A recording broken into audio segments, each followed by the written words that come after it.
Welcome to another bonus segment of Get Geeky with Kiki. Today is a quick film review where I'm joined by my Mission Spooky hosts, Cord and JC, as we attempt to entertain you by tackling 3 different films in 30 minutes or less. This is Kiki. I got JC and Cord with me. I'm not going to call them great because every time I do, they're all like, we're not really that great. Hey, so let's talk about D&D for like just a hot second since we're kind of, supposed to be anyway at some point. Sure. What's D&D? It's Dumb and Dumber, our favorite movie. Duran Duran. Yeah, that is a good movie. Yeah, that's a good band. Not my favorite Jim Carrey film, but I am still sick, so if I sound like nasally and weird, it's because I am Nasally not and feeling weird. well. Yeah. All right, so what about D&D are we talking about? Yeah, so this miniature is like fucking cool as shit. And it reminded me that I have on our Instagram, I started a dice porn section that will take you through some TikToks of dice makers and give you some really cool ideas of where to order from if you want some beautiful custom dice, including the Gentle Goblin. Mm-hmm. And I got my dice from Inspirational Dice, which are just gorgeous. They're called Loki's Charms. I've talked about them like a lot. And I just started a miniatures section the other day. So give people some ideas on painting minis and also just minis in general because they're so adorable and fun and cute. And I love this one. Cord just sent one over that's a little dwarf in a barrel, and oh my god, it's like fucking adorable. I love it and I need it. I need it. It is adorable, and I'm going to be running some Candlekeep mysteries soon, so I can kind of give you guys a little bit of review on those. And we've got Ravenloft is on order, so when that comes out, I will also be playing through some of those and let you guys know what we think about those as well. They have Ravenloft for $5. Yeah, it's coming out in a couple months. $29.99 pre-order. I'm in. Right, I'm in. Now I'm in. Candlekeep just sounded really cool. It got me into it. I wasn't sure about it, but it's funny. I have a couple of libraries in our homebrew world that we've been working on, and Candlekeep is made so that you could take any of those mysteries and put them in any library that you wanted to. So I was like, oh, let's try that. That might be fun. And then we have our huge crossover, which by the time this airs, will have already been recorded. I'm just not sure exactly when it's going to drop. So it may have dropped already. It may be coming out next week. And that's with Mission Spooky and Tales of Thurn with Logan, who plays Big Boots in Lost Legends Tales of Thurn podcast. So look out for that. Just double check and see it might be out already because I'm not really sure in the rotation where that's coming out. Yes. Cord versus Cryptid. Yes. Cord may be dead. Who knows? If it happens, it happens. Cord dies horribly.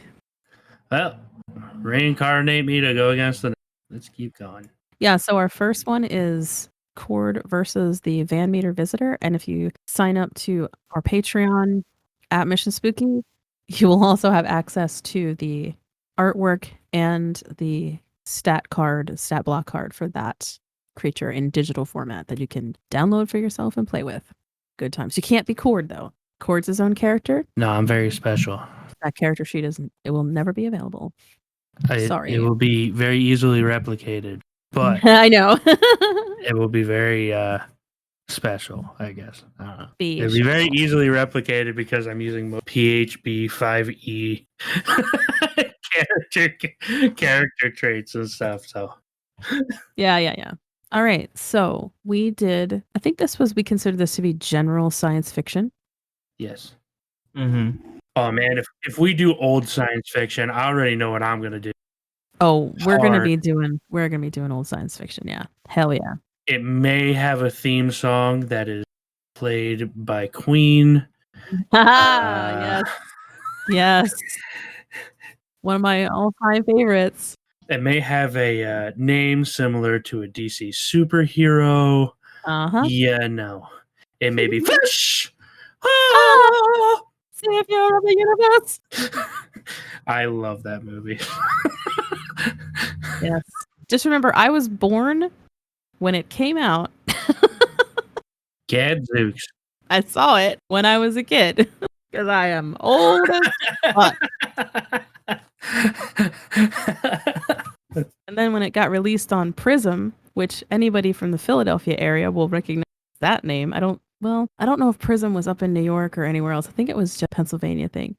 Because we had Flyers hockey was on Prism and then movies. But yeah, it would be on Prism like on the weekends especially, and I just watched it like over and over again because Ming the Merciless and Timothy Dalton and Flash and Queen and the flying hawk people and the hawk people are the best.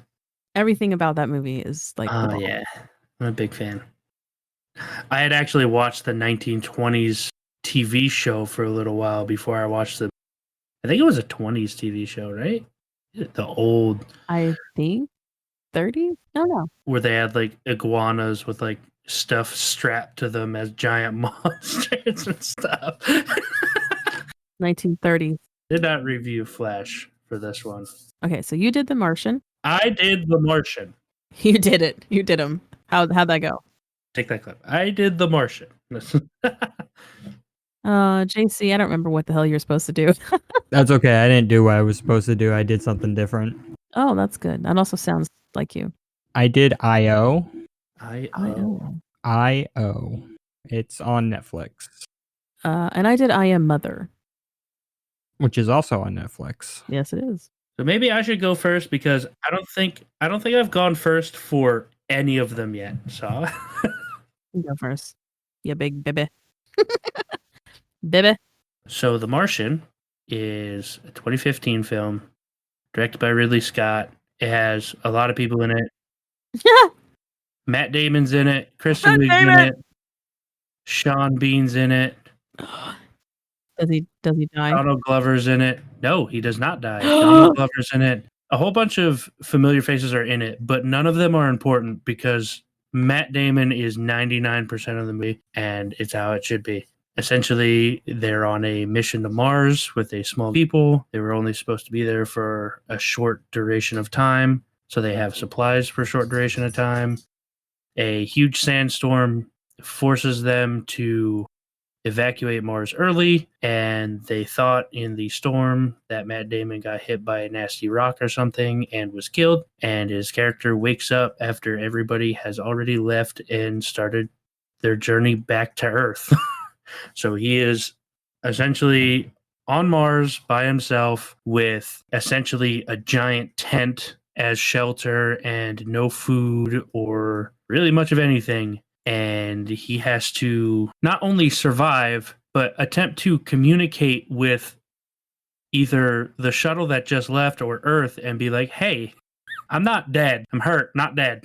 The movie is incredibly interesting. The first scene, I was like, maybe this is going to be a weird meh. But as soon as others leave the planet, it became super interesting to me because his character is a botanist and he has to figure out how to grow life on Mars and, survive. And the movie's a lot of human element involved. It's not just super serious, I need to work to stay alive. Like, he still has a sense of humor about everything, and he's trying to do creative stuff, and he's not a character that knows how to do everything. Like, not everything goes right for him. He has mistakes, and he has to try to find his way back to Earth, essentially. I know that specifically sci-fi nerds would enjoy this movie because they are the people that do think about this stuff. What happens when you're on Mars with no atmosphere and there's a hole punched in your shelter from a rock storm? Like, normal people don't think about that, but sci-fi nerds, like, this is like your movie if that's what you're into, like thinking about stuff like that, I guess. I thought the movie was very interesting. They did it in a way that made you really think about what are the consequences if he decides to do this, because there's a lot of risky moves that he takes in this movie, and not all of them pan out to be, what he wanted to do. So all in all, I'd give this movie, again, a solid B+. I like this movie a good bit. Cool. I watched the movie I.O. Came out in 2019. It was directed by Jonathan Halbert. It has a minimal cast. Margaret Qualley plays Sam. She's the lead female. And then Anthony Mackie plays Micah. Anthony Mackie's famous for he's Falcon in the Avengers. There's one other character, Danny Hudson. He plays Henry, and then there's the voice of Elon that's voiced by Tom Payne. And the movie centers around Sam as she is trying to live in a world that most of humanity has left. Earth has essentially been evacuated due to climate issues, and there's not a lot of air left because we polluted it all. Good job, humans. We suck. We sure do. So there's very few people living in like pockets of air, essentially. Sam is on a very high mountain. When Anthony Mackie's character, Micah, gets introduced, there's this timeline, and it's basically these two, the movie's having these two have a philosophical conversation about whether or not they should leave Earth in the last group of shuttles or if they should stay. And I don't want to spoil anything, but this is what I love about sci-fi, is where it can take an idea and philosophy, and it can really explore that in a way that we can't in our real life, where there are few humans left, Earth is dying, there is very little hope, but there's still a little bit of hope. And one of the characters clings to that, whereas the other one's like, I've watched people die. We need to leave. There is no hope here. And them both trying to convince each other in a peaceful, like they're not like holding each other hostage. There's no guns involved. It's not a violent movie, but them trying to get each other to see the other point of view. And yeah, honestly, I love these like sci-fi philosophical movies that make you think about what it is to be a person and what it is to make decisions. I give the movie a B+. I thought it was good. I don't know if I'd necessarily rewatch it anytime soon, maybe in like 5 to 10 years, but because it doesn't need to be, it's not like an action packy, it's a lot of dialogue. It can get a little bit boring, but I very much enjoyed this movie. It's a Netflix original, I believe. Once again, just called I.O. Sounds interesting. I feel like I've seen it on Netflix before, but haven't looked at it at all. And with Anthony Mackie in it, I mean, he's kind of a big name now. I think he was the strongest actor in the movie. Mind you, it was him and 2 other people, but Yeah. I mean, Margaret did a good job playing Sam.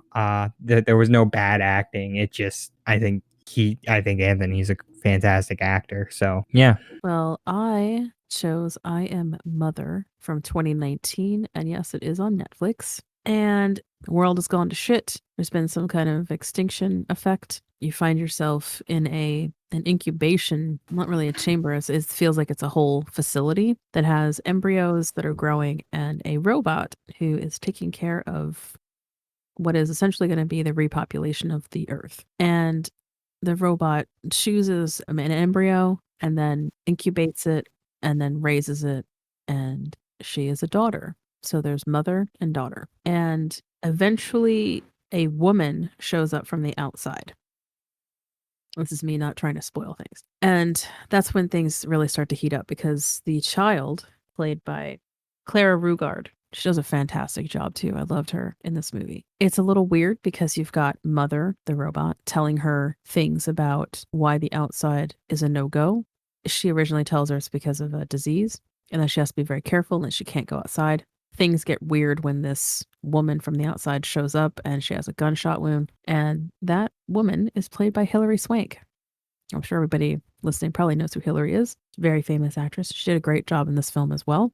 And what got me was there's only one other film that's ever had me sort of confused about what was going on. And then the ending was amazing because I was so into the story that it didn't occur to me who the real villain was. And that's Usual Suspects. That film like really surprised the crap out of me at the end because I was so into the story that I also missed all the cues about who, the perpetrator of all the crimes really was. So that was still one of my favorite films of all time because of that. This one is a little opposite in that I know, like, something is not right. You cannot figure out what it is. And there are these layers upon layers. It's like an onion, except it's going back into itself. And you're just like, what the hell? So you can't tell, is it a disease? Was there a war? What the hell is going on? And I still wasn't 100% sure at the end of the film exactly what happened that caused all the problems. Kind of still on the fence about it. And yeah, it was very enjoyable. Runtime is almost 2 hours, and it didn't feel like it was 2 hours. It's technically an hour and 53 minutes. I like that. Any movie that is almost 2 hours long and I don't feel like I'm even in it for that long, it really didn't feel like it was that long. There's a lot to pay attention to. Hilary Swank, like I said, did a great job of being a little weird. Like, you're just like, what is your deal? Like, are you a good guy? Are you a bad guy? What are you hiding? Mother, the robot, was really cool. Very nicely done. How she walked and moved, and the voice is Rose Byrne. Probably Bridesmaids and Insidious would be the movies that most people might know her from. And that was it. Like, it's a very sparse cast. What I think is really funny is if you go to IMDb to look at the cast, you'll see Johnny Carson and Whoopi Goldberg and Steve Martin. And the reason for that is when daughter is learning about the Earth that used to be, there are all these clips from the old Johnny Carson show, and Whoopi's on there and Steve Martin's on there. And so yeah, don't think that they're actually in the film. They're not. They're just they're on old videotapes. Daughter is watching to get a feel for what the world used to be like. Thought that was sort of funny. I'm like, no, she's not really in it. I think for just how clean it was and the storyline and how it was paced, I give it an A minus. And I love science fiction. So maybe I'm a little bit biased because it's also a genre that I love, but yeah, definitely worth a watch. If you've got Netflix, turn it on. I don't think you're going to be disappointed. It was definitely a movie that was on the things to watch. All right. Well, I guess that's going to wrap it up for this. We actually going to make this one a short one because Kiki's already writing another episode of Mission Spooky. Spooky. Yeah, it's going to be a good one. It's going to be... Yep. I'm gonna have nightmares about this one. Anyway, yeah. So in the meantime, guys, watch all the things, read all the things, and good luck on your dice rolls.